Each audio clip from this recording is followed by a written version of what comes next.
he's gone. Really gone? Yes, really gone. Oh, darling.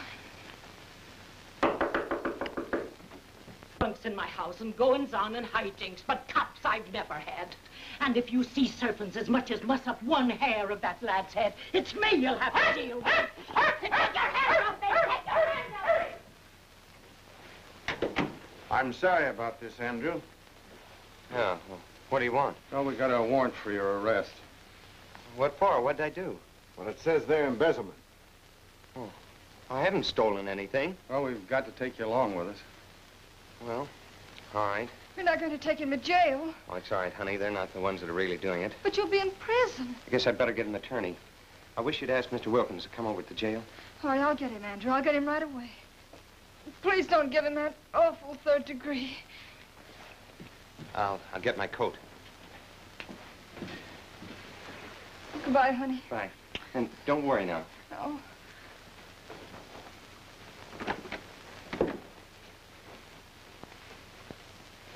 Oh, you mind if I take this? Well, if you tuck it in your pocket, we never saw you. Thanks. It's the best cell we got. Same one Mr. Reynolds had after the bank went smash. Furniture and... I guess most people say they can't do this to me when they land in here, huh, Clem? Maybe it's a mistake. Well, of course it's a mistake. What makes you think it could be anything else? Don't get riled. I was just trying to say that I'm sorry. Look, sometimes just the idea of being locked up is what makes people uncomfortable here. Now, supposing that I wasn't to bother to lock the door and you kind of give me your word that you won't go visiting that, would that make it any better? Well, it certainly would, Clem. Okay. See you in the morning. Good night. Thanks.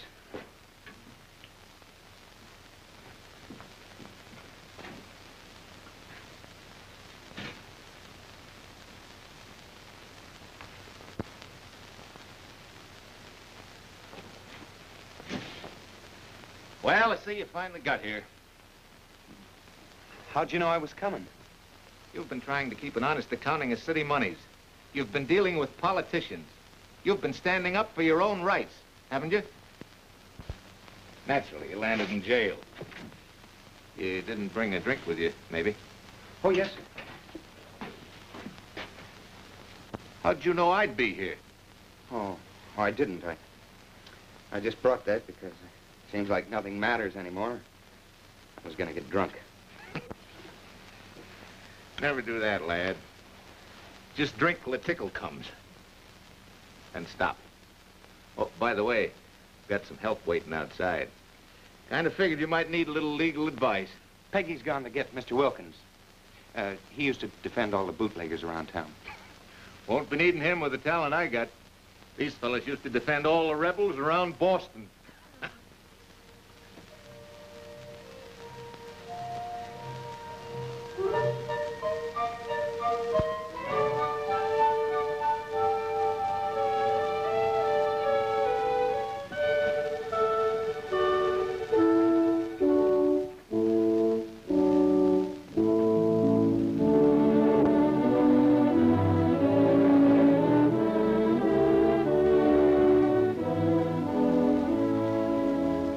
General George Washington. Mr. Thomas Jefferson. Dr. Benjamin Franklin. Chief Justice John Marshall.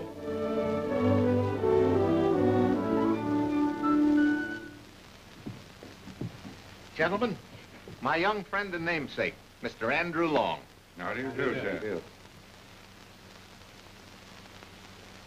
You didn't introduce these gentlemen. Oh, that's, Jesse James. Oh, it's a pleasure. And, Mr. Smith. Not, Mr. John Smith. Captain John Smith? No, the name is Henry Bartholomew Smith. Oh, I'm sorry. I don't believe I've ever heard of you. I never heard of you either. Oh, I didn't mean to offend. I meant your being here with these famous people. I thought perhaps... Don't be such a hypocrite. You're disappointed I'm not Captain John Smith. So am I, for that matter. Come, let's get down to business. No coughing, please. I'm as good as anybody in this room. I'll carp if I want to. I don't take any orders from you nor anybody else. Yes, you're quite right, sir. You bet I'm right. I'll tell you who I am. I'm Private Henry Bartholomew Smith, volunteer in the Continental Army. That's why you never heard of me. All anybody hears about is generals. Understand? I've taken more orders than any housemaid or stable boy that ever lived. It was Private Smith, do this, Private Smith, do that. I was so busy kowtowing, I only saw 3 Britishers in the whole war. Private Smith, shut your mouth. When I'm ready. Don't forget your commission expired a long time ago. By Caesar's crutch. I'll be obliged if you'll calm your quarrelsome disposition. Oh, all right. Like I said, I'm as good as anybody in this room, but that don't mean I'm as big. I would... Well, everybody sit down. Let's get started. Now, gentlemen, this boy here is in jail for trying to keep an honest set of books. I aim to get him out. Any suggestions? Look, Andy, this joint's nothing but a shoebox. I can shoot my way out of this tin can. James, please, the law. All right, only I reckon Joe wanted to get him out. Legally. Always. Suppose the young man tells us what sort of men he's dealing with. Well, there's Art Slocum, chief clerk. A scoundrel and a blackguard. Then there's Sam Savage, the purchasing agent. Mr. McCall, the treasurer. He and Mayor Lancaster are very good friends. When these men know a new street is going through, they buy the property and sell it for a profit after the street is in. Pettifoggers, gamblers, and masters of chicanery. We ought to cut off all arrears. There'll be no violence, General Jackson, please. And what have you done about these things, young man? Well, I haven't done anything. Why not? Knowing what these men are, robbing your fellow citizens. Well, my job is to keep books. That's what I'm hired for. I do an honest job, and that's as far as it goes. I fail to see your reasoning. Dishonesty in government is the business of every citizen. Did it ever occur to you that knowledge of a crime constitutes complicity? It is not enough to do your own job. There's no particular virtue in that. Democracy isn't a gift. It's a responsibility. You see our point? Well, yes, sir, but I haven't any hankering to be a hero. Who has? I wanted to raise horses and tobacco. Tom here was a scholar. Ben was doing very well in the printing business. I wrote, too, and invented things. Andy there was a planter. Marshall was on the brink of a successful law career. Something happened, and we were all forced to become what you call heroes. Who comes? Oh, that must be Clem Watkins. He's the jailer. Everything all right, Andrew? Brought a visitor for you. Hello, Peggy. Andrew, Mr. Wilkins is in Chicago and he won't be back for 10 days. We'll have to get somebody else. It doesn't matter, Peggy. I've already made arrangements. You have? Who did you get? Well, the greatest legal talent America's ever known. Andrew, are you feeling all right? Yes, fine. Why? Well, you're not lonesome or anything. Not a bit. Is there something I can get you? A book or something? No, thanks, Peggy. Oh, yes, there is. Oh, what is it? Bottle of Old Maryland rye whiskey.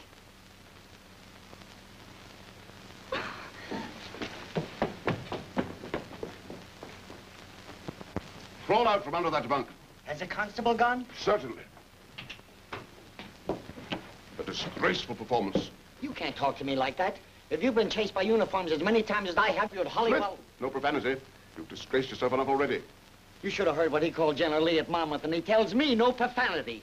Private Smith, clap your trap before I'm forced to split your blasted skull. He means it, too. To cases.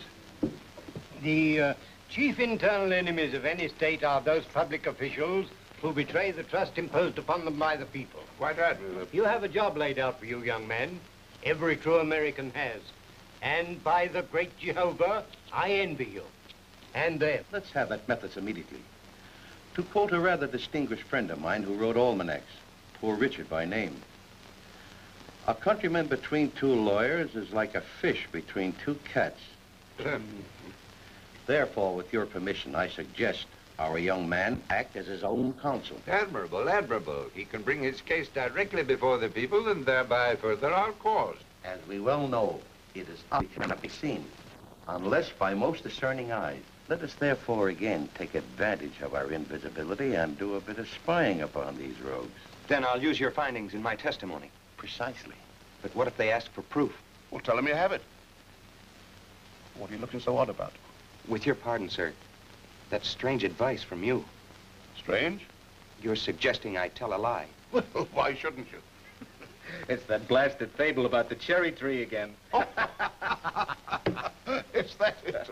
Well, you won't be telling a lie. That is, entirely. You'll have some evidence. And in saying you can prove it, you'll be just, well, how shall I say it? You'll be just telling the truth with a little twist. I think I understand, sir.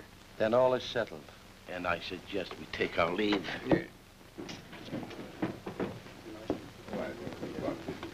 Now, do you see why it took us 7 years to win the revolution?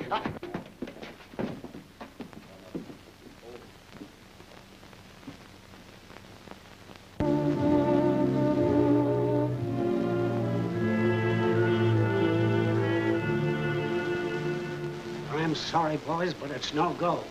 I'm sick of getting you crooks out of your mess. That's not a very diplomatic thing to say, Judge Krebs. Diplomacy be hanged. I've had enough of this layout, and I'm through. Think it over very, very carefully. You'll come to the conclusion that you haven't much choice in the matter. That's right. I doubt if you could swing an election by yourself. It's even more than that, isn't it? I think you understand, don't you? I've got a good mind to let Sam take the rap on this one anyhow.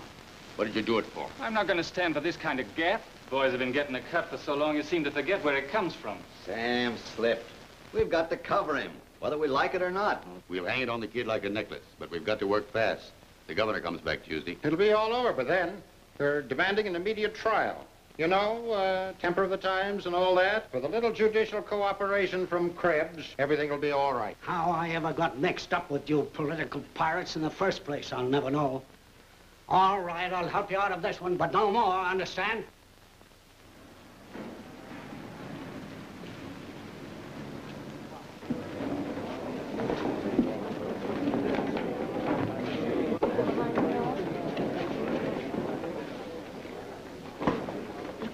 Alone at that big table, acting as his own lawyer. He's crazy. Those old pods don't get here pretty soon. I'm going out and wring me some necks, legal or not legal. Sit down.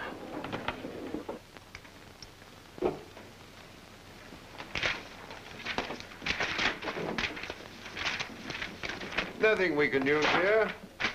Dr. Franklin, a young man's freedom depends on what we are doing here. Oh, yes.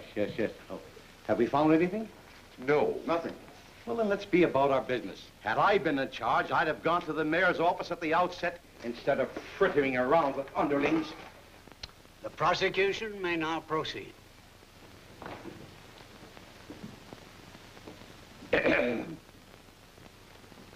Gentlemen of the jury, you and I and this unfortunate boy here all grew up together in Shale City. All but one of us love this town and this country. We know, furthermore, that at this time our fair nation is in grave danger. There is no way to preserve our great democracy except by locking up all who disagree with it. The defendant is accused, and I propose to prove that he is guilty of appropriating funds from the city treasury and diverting them to his own use. Embezzlement, theft, low criminal swindling, which strikes at the very soul of our administration. What can more quickly undermine the confidence in American government than to have a city employee steal from the people, thereby violating the most sacred trust under heaven? Look at him, sullen, morose, of questionable sanity, given to furtive reading instead of that red-blooded exercise which has made our youth the envy of the civilized world. I object, Your Honor. Objection overruled. Mark you well, this constant reading is the sign of the radical, the agitator, the spy, the thief. Shall this country become like those countries which did not discover their weaknesses until too late? Or shall it remain a democracy? Shall we defile our heroes and mock our traditions? Or shall we keep the Temple of Liberty chaste and sacred? Shall we become a nation of shifty, sniveling cowards? Or shall we continue our unconquerable way through the pages of history? Shall we permit such traitors to civic honesty to subvert our democracy, desecrate our flag, hurl their contempt upon it,